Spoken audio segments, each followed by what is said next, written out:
Eliseo y Naamán.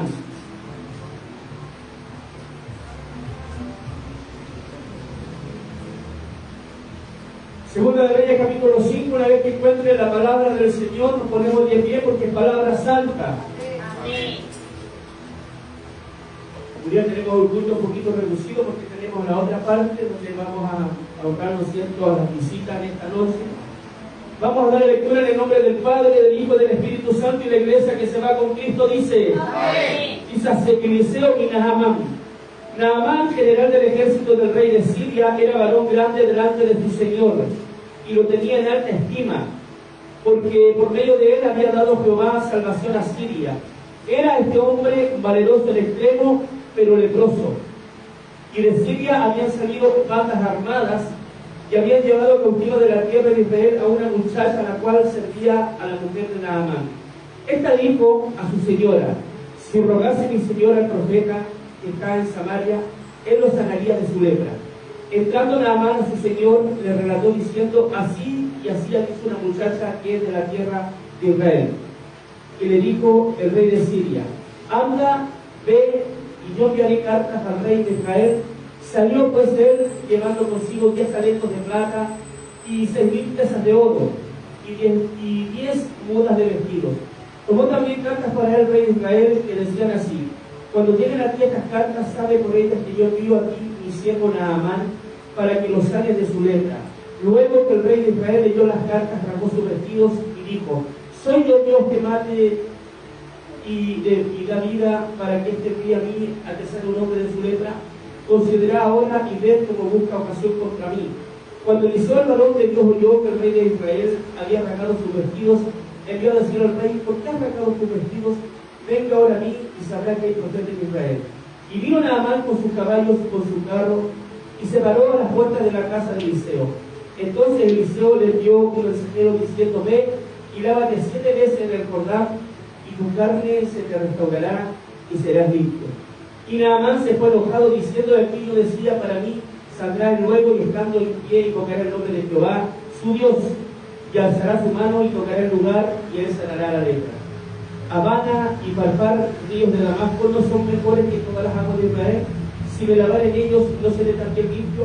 Y se volvió y se fue enojado. Mas sus criados se le acercaron y le hablaron diciendo: Padre mío, si el profeta te mandara alguna gran cosa, ¿no lo harías?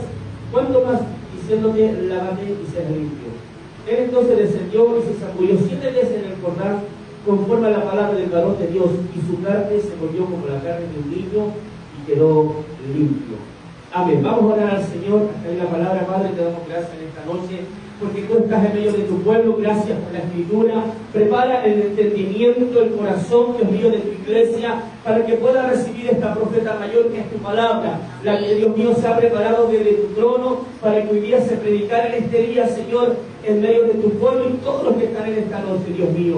Todo lo que quiera interrumpir tu palabra sea, Dios mío, reprendida en el nombre de Jesús a través de la sangre de Cristo. En el nombre de Cristo estamos, Dios mío, en tus manos, para la gloria del Padre, del Hijo y del Espíritu Santo. Y la iglesia dice: tomen asiento, mis hermanos, para que usar la exhortación de esta palabra. Muchas veces hemos oído de esta palabra, palabra del Señor, donde, ¿sabe lo que yo me acordaba? Quiero, antes de exhortar esta palabra, poder compartirles un testimonio. Quizá parece que lo compartí además. Cuando estaba en Filipinas, yo estaba en un colegio, estaba haciendo un trabajo de inspector. Y un día domingo llega un compañero a golpear las puertas de mi departamento pidiendo ayuda porque la mamá de él, ¿no es cierto?, la habían llevado a diferentes clínicas, el papá, el esposo, la había llevado, ¿no es cierto?, incluso a Cuba, la había llevado a Estados Unidos para tratar porque ella cada cierto tiempo cambiaba su personalidad, como que no era, ella se ponía agresiva, le habían hecho escala, había gastado por un dineral. El hombre era jubilado de la Policía de Investigaciones y ya no había la ciencia, la había desechado. Entonces este joven llegó y me dijo: tú eres cristiano, tú eres pastor, me dijo: necesito que puedas ayudar a mi mamá porque en este momento ella está descontrolada. Vamos, yo te llevo, estoy con mi papá. Así que yo había ido a comprar pan, dejé el pan y me voy a poner en el vehículo. El papá me saludó y me dice, estoy desesperado, me dijo, el pastor, sí. Me dijo, mire, cóbreme lo que usted quiera, me dijo, pero ayuda a mi esposa porque lo he intentado todo. La he llevado a las mejores clínicas, estuvo hospitalizada en la clínica Santa María, la llevé a Cuba, la llevé a Estados Unidos y nada, la han tenido con pastillas, dopadas y nada. Que ahora me dijo, estaba descontrolada. Vamos, le dije yo, pero esto es lo que se va a hacer, lo que va a hacer Dios, no hay cobro, no se cobra. Entonces fuimos al lugar, una tremenda casa.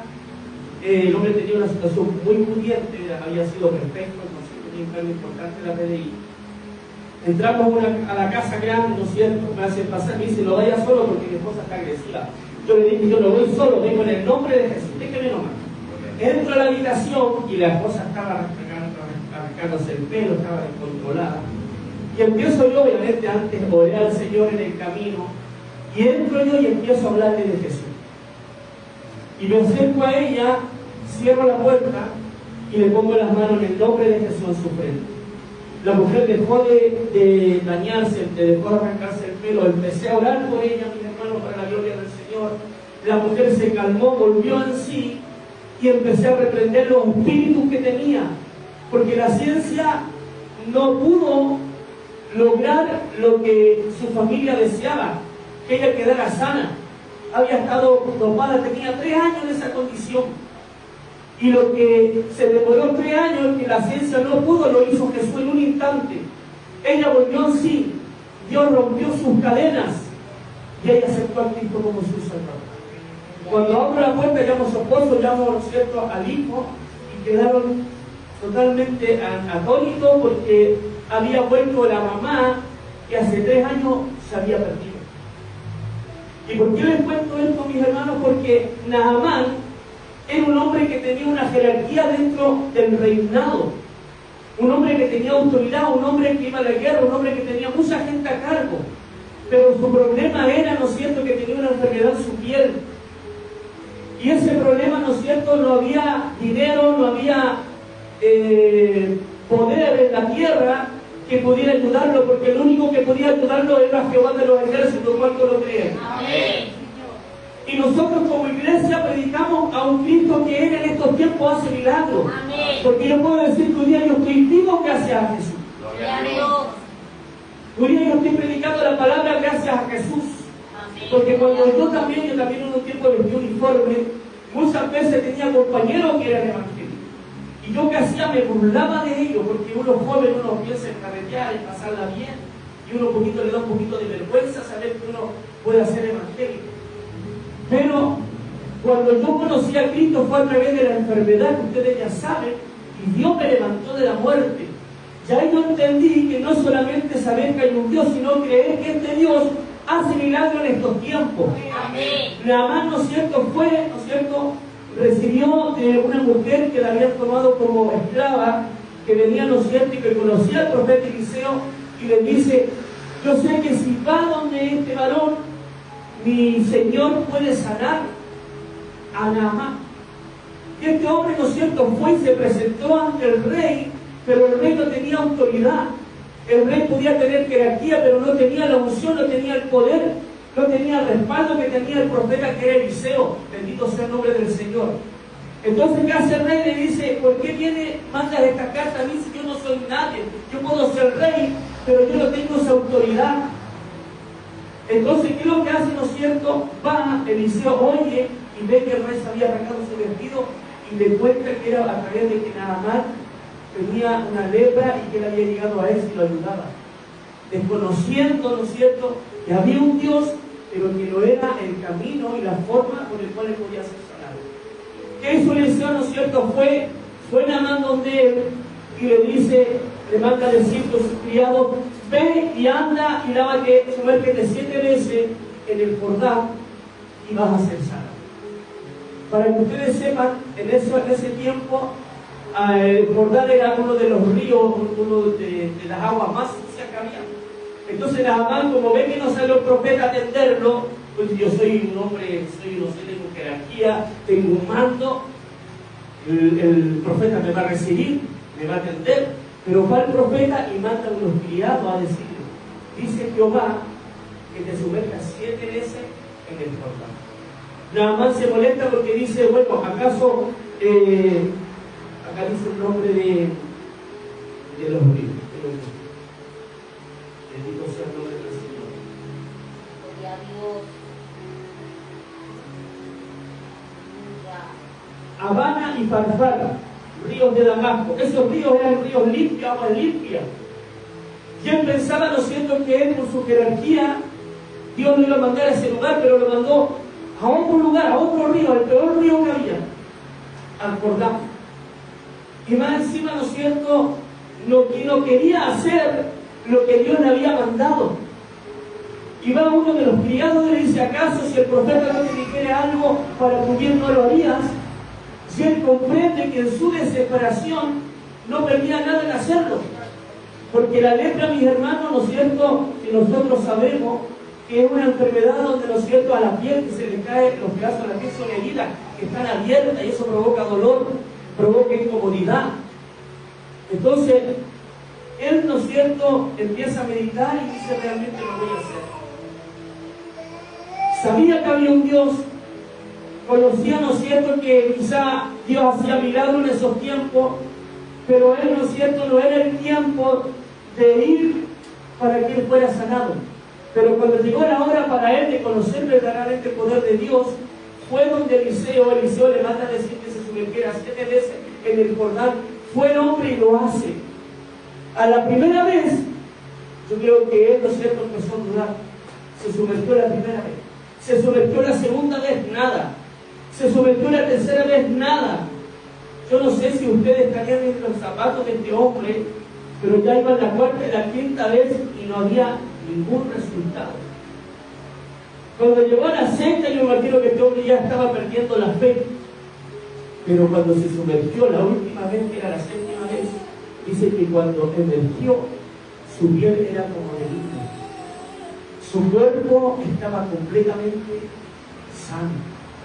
Gloria a Dios. ¿Se dan cuenta, mis hermanos, que Dios hace como Él quiere?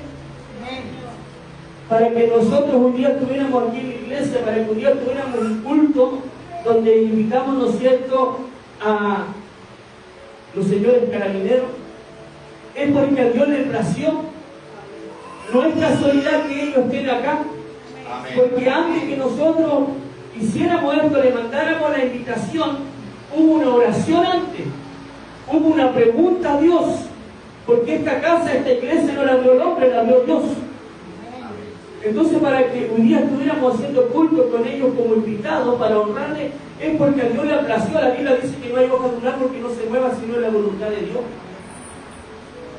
Así como nada más llegó el tiempo de él ser sano, de él poder conocer realmente el poder de Dios.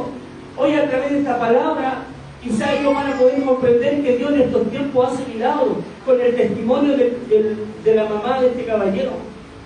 ¿Y sabe lo que me decía este hombre? Me decía, mire, ¿sabe qué, pastor? Si yo hubiera conocido a Jesús, porque uno ve a Jesús en las películas para Semana Santa, solo recuerda para Navidad, pero uno piensa que en estos tiempos el Señor no hace milagros, porque la gente piensa que todas las iglesias es solamente una religión, pero no es una religión. Es el no vivir y saber que Cristo en estos tiempos hace prodigios y milagros. Y él me decía, ¿sabe qué, pastor? Yo hace 3 años voy viajando con mi esposa, la he llevado, he gastado millones, vendí propiedades para poder ayudarla, porque es mi esposa, la mamá de mis hijos. Pero si hubiera sabido hace 3 años que Jesús podía sanarla en menos de 10 minutos, que estuvo adentro menos de 10 minutos y me devolvió mi esposa, que cuando yo la conocí, si yo hubiera sabido que aún en estos tiempos Jesús hace milagros, yo creo que no habría ahorrado mucho dinero. Yo creo que no habría tenido que viajar a Cuba, no habría tenido que viajar a Estados Unidos, no habría tenido que pagar en el hospital tanto dinero. No me estoy quejando, me decía, pero la ciencia se desligó, la ciencia se lavó las manos y dijo, hasta aquí nosotros llegamos, hay que tenerla dopada, hay que tenerla con pastillas, porque es un problema ya que está en su cerebro. Pero lo que no sabían los médicos, que no era un problema que estaba en su cerebro, era un problema espiritual. Era un problema, ¿no es cierto?, que venía, ¿no es cierto?, a través de una brujería. a través, ¿no es cierto?, de una brujería que había sido enviada a esa mujer por una relación que había tenido el hombre fuera de su matrimonio, y la mujer por desprecio le había tirado una cocinada a la mujer. Entonces, cuando hay algo que viene trabajado en tinieblas, no tiene solución para la ciencia, porque la pueden tener dopada, la pueden tener hospitalizada, le pueden hacer escáner y un montón de exámenes, pero no hay respuesta. Pero ¿quién sabía realmente lo que tenía era eso?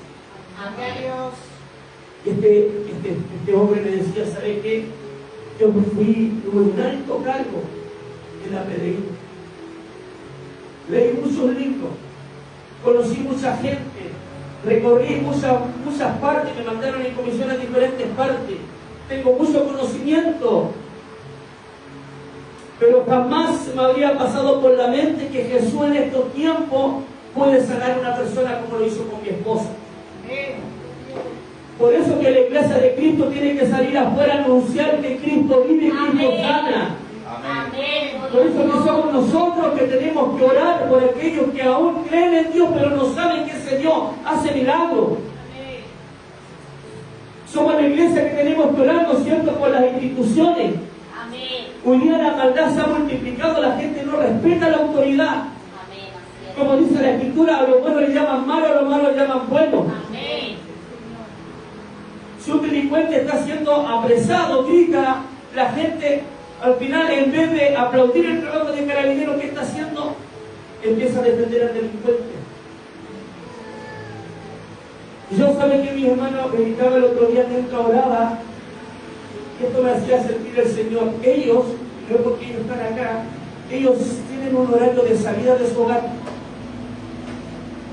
Su esposa se despide, su familia se despide, su hijo, nieto, no lo sé, pero no saben si van a tener un retorno. No saben si van a poder llegar a su casa, porque ellos salen de su hogar sin saber lo que les espera por delante. ¿Me entienden? Amén. Entonces, mis hermanos, nosotros como iglesia hacemos un trabajo espiritual Amén. de orar. Y ellos hacen un trabajo, ¿no es cierto?, en la parte de operación, en la parte, ¿no es cierto?, de ir y ayudar al que lo necesita por el juramento que ellos hacen, hasta dar la vida si fuese necesario. Bendito Dios. Ahora, hace poquito nosotros vimos que mataron a un carabinero, Amén. y que sin duda esa familia, su esposa, su madre, todavía debe estar llorando. Todavía, y ese carabinero era hermano del Cristo de la iglesia evangélica. Amén. Y probablemente ese carabinero un día está gozándose en la presencia del Señor, pero su familia está sufriendo. Y somos la iglesia de Cristo que tenemos que orar y clamar. Amén. Amén. Orar y clamar. Porque uno los ve, ¿no es cierto?, con uniforme, pero detrás de un uniforme hay un papá, Amén. hay un hijo, Amén. hay un esposo, Amén. hay un abuelo, hay un tío. Y no solamente de ellos, sino también hay carabineras que también son mamás, que también en algún momento llegan cansados y se quebrantan, porque también tienen corazón, también son de carne, también se duelen cuando son maltratados, cuando son, ¿no es cierto?, inculpados injustamente. Y hoy día nosotros como iglesia, a través de la palabra, yo digo, Señor, ¿qué palabra puedo predicar? Hoy día quizás ellos hoy día son nada más, no porque tengan una letra, sino porque estoy hablando en el sentido espiritual, porque mucha gente quizás habla mal de carabinero, pero que sepan que hay un pueblo y que hay personas, que hay familias que oran por ellos, que doblamos rodillas por ellos, Amén. porque usted mientras duerme tranquilo, ellos están en turno dando vueltas. Y cuando usted está pasando un peligro, usted llama al 133 o llama, ¿no es cierto?, al gran cuadrante. Entonces, mi hermano, la iglesia, ¿no es cierto?, que tiene que hacer orar. Y un día como iglesia Dios nos permite honrarles a ellos. Amén. Y poder decirles que así como Naamán vio la gloria de Dios y sanó su vida, así también Dios puede hacer en ellos. Amén. Puedan conocer a Cristo, que también es uniforme. Y Tuve que pasar un proceso muy duro para entender de que Jesús vive y que transforma. Yo nunca me había imaginado años atrás que iba a estar predicando y que iba a ser pastor. Jamás. Porque uno, ¿no es cierto?, lo prepara para otra cosa. Pero había un vacío que estaba dentro de mí. El único que lo pudo llenar fue Jesús. Gloria a Dios. Y un día puedo decir que mi vida está completa en una linda familia.